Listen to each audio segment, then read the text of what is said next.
Hi everybody, it's Lisa, Twyla's mom, and today is Monday, June 17th. Don't get to do a porch chit chat today because it's sprinkling outside. Missouri needs no more water.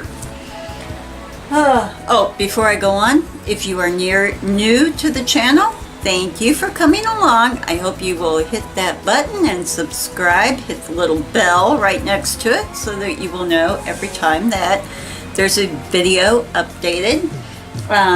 If you're an old friend, hi, how have you been this week?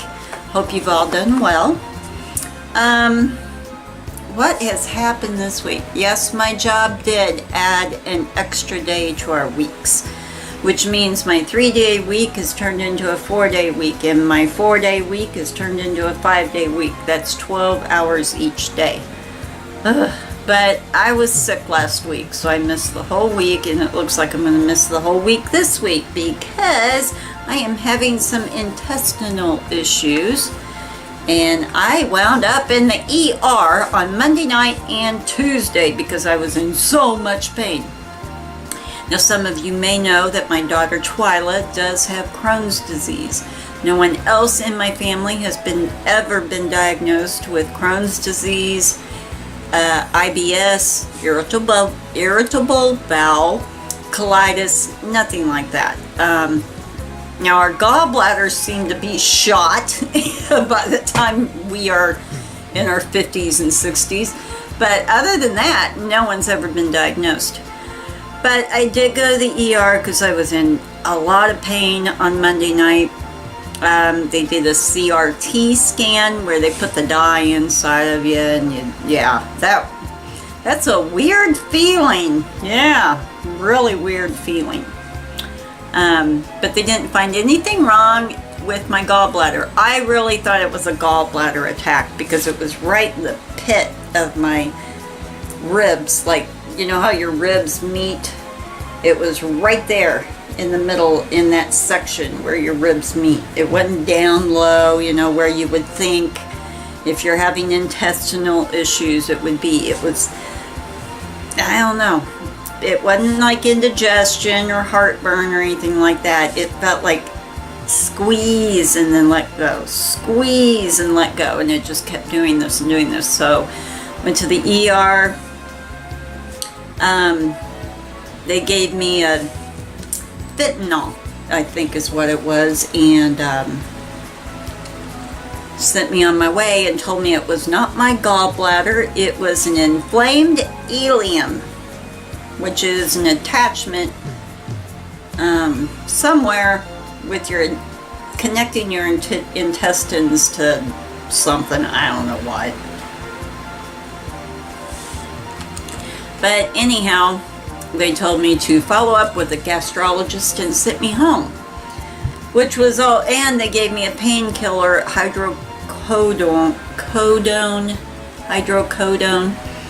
that I could not get filled because it was, you know, like after 10 o'clock.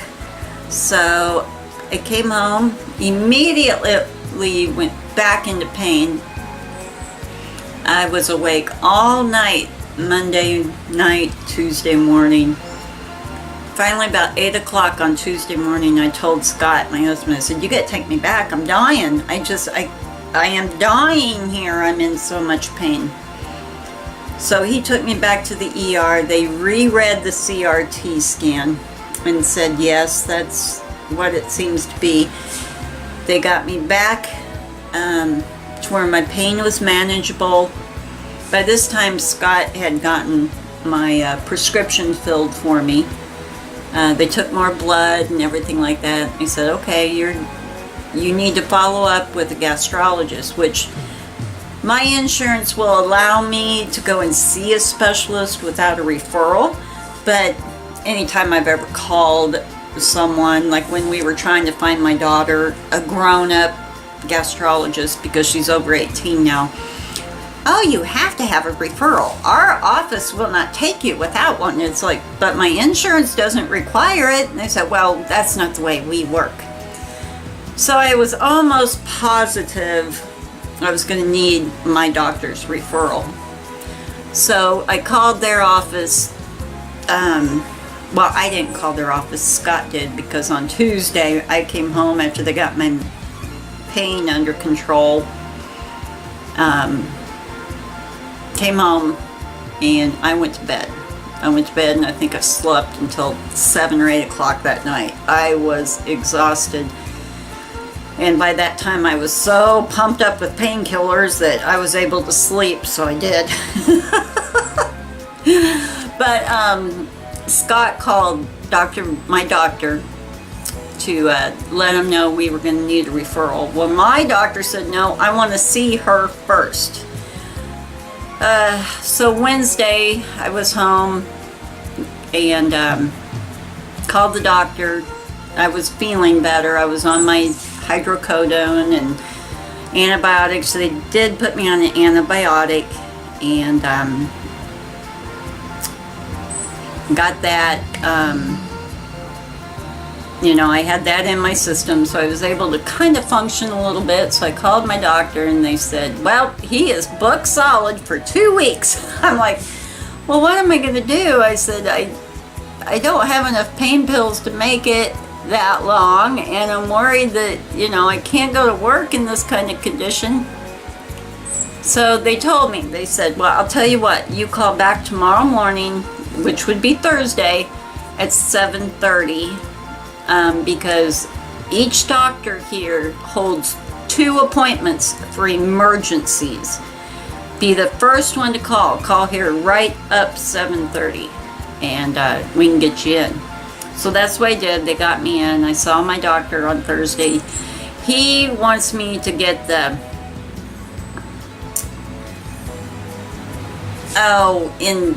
I can't pronounce it. It's when they go down your throat and look at your esophagus and all that business. He wants to do that. We also want to do the colonoscopy, and my husband is such a jokester. He goes, oh, you're going to get the upper and the inner and the outer taken care of.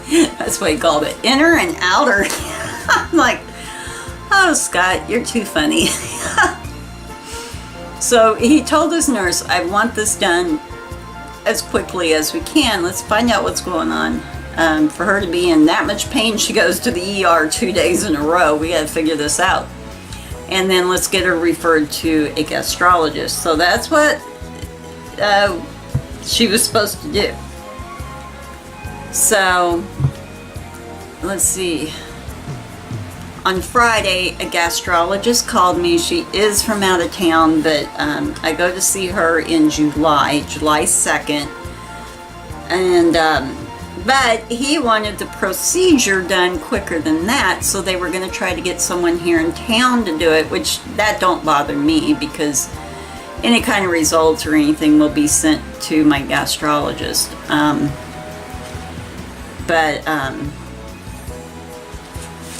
Didn't hear anything from him on Friday.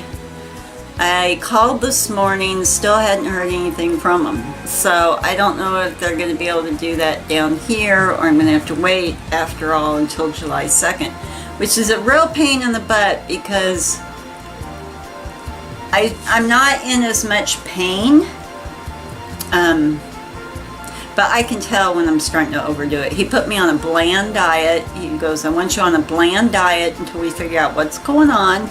He said, go ahead and get the Miralax, get prepared, get your clear liquids and everything prepared. He goes, because if I can fit you in, you're going to have to be prepared for this. And I'm like, okay. So today I went to the store, got the Miralax, and I didn't do that because I felt like crap all weekend.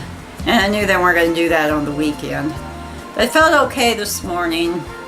So I went and visited my mom and dad for coffee and went and picked up some groceries, went to the Dollar Tree, I did that. So I went in and picked up the Miralax. I'm all prepared. I've got my clear liquids, I've got my Propel water. Let's see, I've got my chicken broth, my beef broth, got that all ready for me. But I'll tell you what, The few times that Twyla's had to have this procedure done for her Crohn's, she's had to have it done like twice, I think, 2-3 times. And both times she really wasn't hungry. And I was really surprised because the first one she had done, she was like 10. She was 10 years old when she had to have her first. No, she was still 9. She was only 9 years old. And I figured, oh my gosh, how am I going to keep this kid satisfied for 24 hours? But I'll tell you what, by noon, she was so waterlogged because you got to drink that Miralax.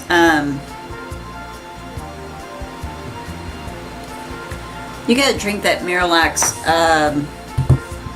like every 2 or 3 hours. You got to drink like 8 ounces of this stuff mixed into water. And oh wow, she was so waterlogged by noon. And we always start like around 6 o'clock in the morning, that she just didn't even think about being hungry. Because you got to drink it. You got to drink it all. And if you don't just kind of like chug it, it gets real thick and mealy and you just don't want it. So yeah, and that's the truth. The few times she's had to have this done, it's always been that. So I'm not too concerned about being hungry. But I did go ahead and get, I have beef bouillon, I've got chicken bouillon, my water, my Propel, what else?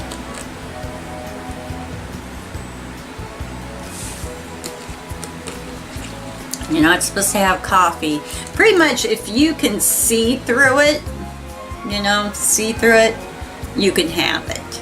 You can't drink cranberry juice though. Cranberry juice is red. They don't want anything red that's going to dye your system.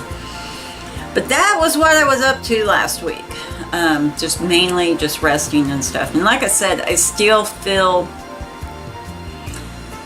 like someone punched me in the gut,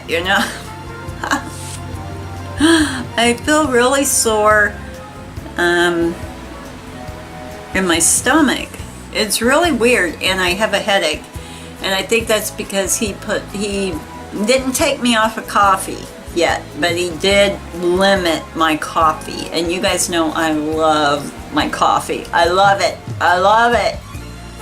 And he limited me on that. He said, I don't want you drinking no more than maybe 6 cups a day, and that is spread out. He said, I would take it completely away from you, but you've already admitted you drink 2 to 3 pots of coffee a day. He goes, there's no way you're going to be able to maintain that. He goes, so realistically, I want you only having about 6 cups of coffee a day. I said, okay. So I had a cup when I woke up this morning. Then I went to my mom and dad's house, had a cup of coffee with them. So that's only 2 cups today. So I'm getting a headache, and I think it's a caffeine headache. So yeah, it is what it is. And I'm really tired and wore out. I don't think that has anything to do with caffeine, but yeah, I'm tired. But I think that's because I did a lot this morning. But other than that, it's been a very relaxing week because I did not do anything last week. I didn't clean the house, I didn't do anything. And I didn't do anything this weekend either. Even though I was feeling better, I was sore and I had to, just ran down, my stomach feels sore. And stuff like that, so yeah, so that's the lowdown on my week. Yeah. So now I gotta fill out paperwork they want me to do short-term disability. I prefer not to do that because I'd just soon be on just FMLA, because if I'm feeling better, say next week, and I still don't have this procedure scheduled, well, I want to go back to work. Well, I don't want to go back to work, but I need to. But it's something to do with being not paid on their payroll, or I don't know. But if they're going to make me do short term, and my doctor goes, I'll just go ahead and take it all until I can get this figured out. My only problem is you can do short term one time. It don't matter how long it is. Well, you can only do 3 months. But if I only do 2 weeks of short term, that's all I get for the rest of the year. That is it. What if I have to have surgery for something, like, what if I break my leg or something like that and have to have that done? You know, I've already used the short term for the year, you know, so I tell you, they make things more complicated than they need to be. They do. I mean, why? I have a medical issue. I'm not concerned about, I mean, yeah, I don't want to go without pay, but we have a savings for this type of situation. We have a couple of paychecks saved up for this type of situation. Because me and Scott aren't getting any younger. And we do realize, you know, you could get the flu and it'll knock you out for a week, you know, and 10 years ago I could get the flu and be gone for a day, and next day I was back up and doing my thing. But at our age, you get the flu, it can just wipe you out and you're done for the rest of the week. So, you know, the past few years, we've always tried to keep enough in savings for a couple of paydays, you know, in case something like that happens. And so it's like, I am not concerned about it. No, they wanted to cash out my vacation last week. They wanted to do all this and blah, blah, blah. And I'm like, I don't need that done. I just need time off work to figure out what's wrong with me. And if I feel better, I'll be back. And I just want straight FMLA. You know what I mean? Just that type of thing. Intermittent is what it's called. But because I've missed 5 days of work, and I don't even know how I did that, because last week was a 4-day week and they don't count the weekends as a regular work week. You see what I'm saying? But yeah, it's just crazy. And see, now my stomach's starting to get all twisted up, and I think it has a lot to do with stress. I was really stressed out about how they're making us do the extra days in the week. So I think it's a lot to do with stress, but I'm feeling better and all that business. And yeah, you guys really, past 2 chit chats I've had with you, I've just kind of been down in the dumps. I need something great to happen so that I can get on here and guess what? So, guess what? My stomach was hurting this week. But yeah, I mean, like I said, it was a nice, relaxing, quiet time. I got caught up on watching some YouTube videos, and started taking some YouTube courses so I can figure out how to make my channel better. Yeah, I know. But I was bored, and you can only sleep so much, and then you're like, okay, I'm awake now. I don't really want to get up and move around a lot, but I'd like something new to do. So, did a lot of crocheting, did a little bit of sewing, and that was it. Yeah. So, at any rate, how have you guys been? Yeah.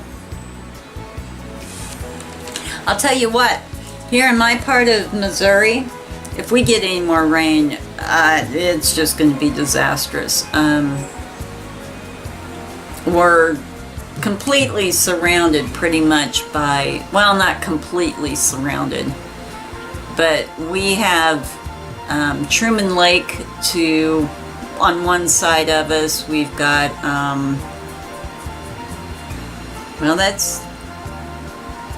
I can't remember what the name of that river is. At any rate, like, here's our town, Right here's our town.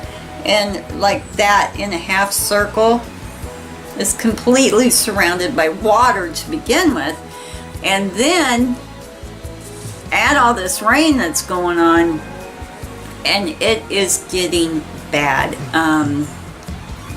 We've got people on one side of our town that can't get to their house. Their road is just, and it's been like that for like 2 weeks now. One of the neighbor men that owns cows on one side of him, he moved his cows so that the people who live in this residency can go through his pasture to get to their home, because their access road, they have to cross a creek to get to their, and the creek has like a little bridge and what all, but they have to cross that to get to their homes. And it's a nice neighborhood. Oh my gosh, it's a beautiful neighborhood. None of their homes are flooded, but access to their homes is flooded. So next door to like this community is a farmer. It's on the edge of town is what it is, and on that edge of town a farmer still had some cows in the pasture right next to him. And these people have to go like 2 miles out of their way to get there. Well, now my mom though, she knows a friend who owns a home down that way, so they have a little fishing boat. I think they're called John boats, but him and his wife, they took their car the long way around, and just they park it in there's a real estate agent on the side of the creek that has access, you know what I mean? The real estate agent is before the creek. So they talked to the real estate agent about leaving their car there, and they've got that little John boat that he just, you know, and then they walk their groceries or whatever up to the house. But it's really funny because they both have to be gone at the same time or be waiting for each other, because like if the boat's way over there or what have you. He said it was too much trouble going out of his way that much and all that. And so, you know, well, whatever floats your boat, right? And I noticed one day last week, or the week before last week, on my way to work, or my way home from work, there was like this huge pond that I passed, nowhere near the highway, but you can see it from the highway. And somebody had a pontoon on this pond. And the pond was probably deep enough to fish and maybe do a little bit of swimming if it was clean water. But I wouldn't consider it big enough for a pontoon. So they've had it tied, you know, to this little dock right there. This whole spring and a little bit of summer that we've had, they've had it tied there. So I don't know if they were just checking for leaks or if they were doing some repairs on it or what, you know, because like I said, it's a big pond, but it's not what I would consider big enough for a pontoon. This pond is stuck in the middle of this lake now. Every time I pass it on the way home from work, because I go to work in the dark, but when I come home, it's like it is just surrounded with water. So I'm thinking that its tie-off rope must have been long enough that when the dock got covered, it was able to continue, you know, floating. I've seen a lot of tractors that have been abandoned in the middle of fields that the water is like halfway up the tires on these fields, because, and these are big industrial tractors. They're not the little tractors, you know, or anything like that. They are big industrial tractors that they're tires that are, well, shoot, I couldn't reach the top of them. They're that big. they're like halfway up the tire and all that business. And oh yeah, we don't need any more rain. It's getting crazy around here, guys. Crazy. And it rained Saturday night. It rained. It sprinkled. Oh, the sun may be coming out now.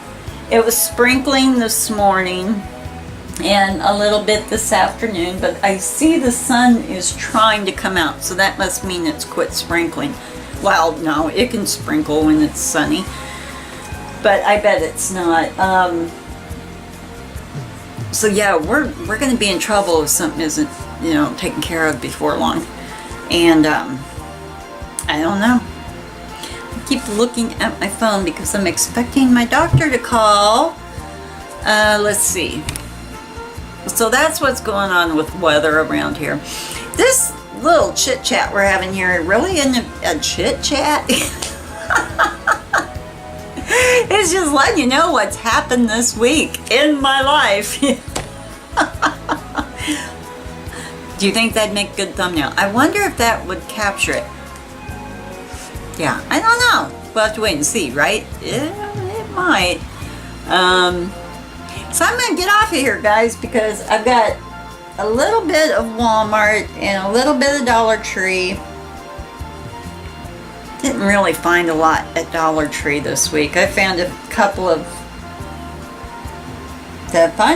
new things? A couple of new things, but nothing spectacular. Like, whoa, we got to rush and get it. No, they're new to me, but not to you.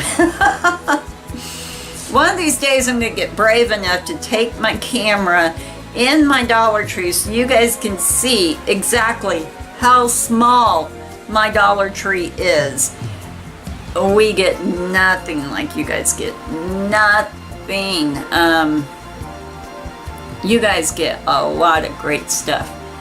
But I do go in there. I want to support them. If I'm just going for my usual things, like snacks, toilet paper, things like that, I'm not going to drive 30 miles out of my way for those things.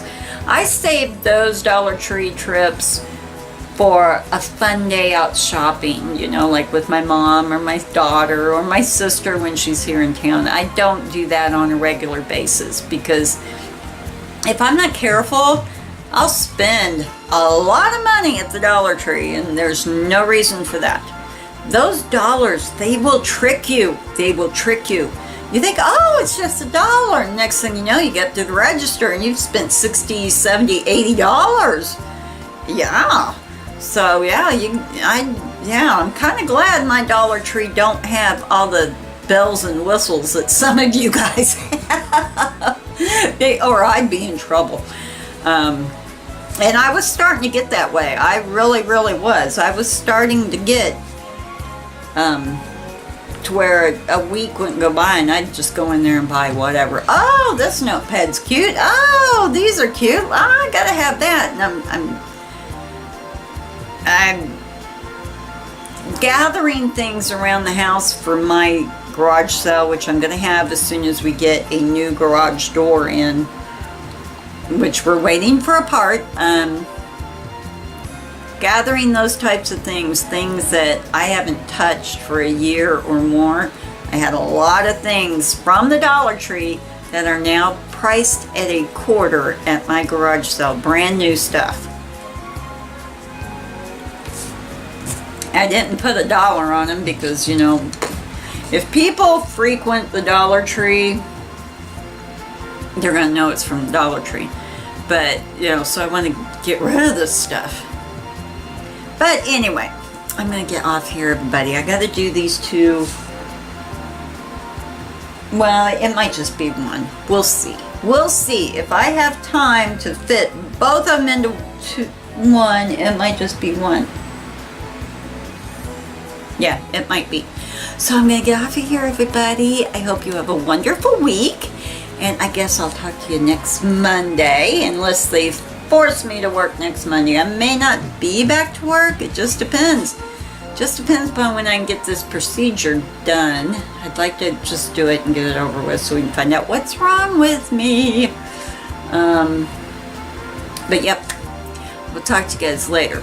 Remember, don't forget to subscribe, give a thumbs up, and leave me a comment. You know I love to hear from each and every one of you. Bye!